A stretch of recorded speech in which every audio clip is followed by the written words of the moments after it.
Hi everybody, Mark Young with Jekyll and Hyde Advertising. When we want to grow the sales of a CPG product, we have two levers we can pull on. Increased market penetration or increased purchase frequency. Now here's an example.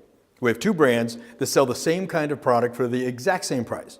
One brand sells to 4 times the number of people twice a year, and the other sells 8 times per year, but to 1/4 of the customers. They still have the same sales figures. So in your advertising campaign, you have the choice of targeting new first-time users or marketing to previous users to reinforce loyalty and use rates. However, a study of 996 campaigns shows us that ad campaigns aimed at increasing market penetration outperform campaigns aimed at existing customers by 3 times. The reason is that it is difficult to change consumer behavior. When we look at most CPG categories, we see that the small brands sell roughly the same number of pieces per year per customer as the largest brands.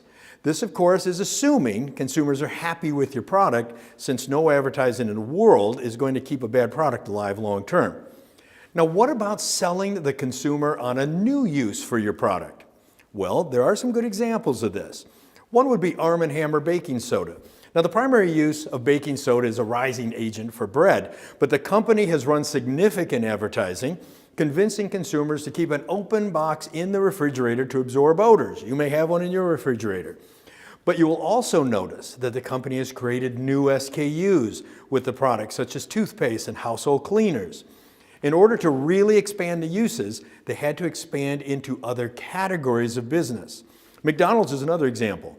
Now, they opened up for breakfast and needed to change consumers' thinking about their brand. The big point to take away is that for both of these brands to expand into a new category of business, new SKUs or products had to be developed, and more importantly, entirely new ad campaigns had to be launched that were over and above the existing advertising.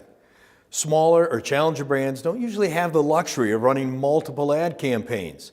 By taking your current campaign and splitting it up between new customer acquisition and retention or new use, we end up with 2 campaigns performing at a much lower level.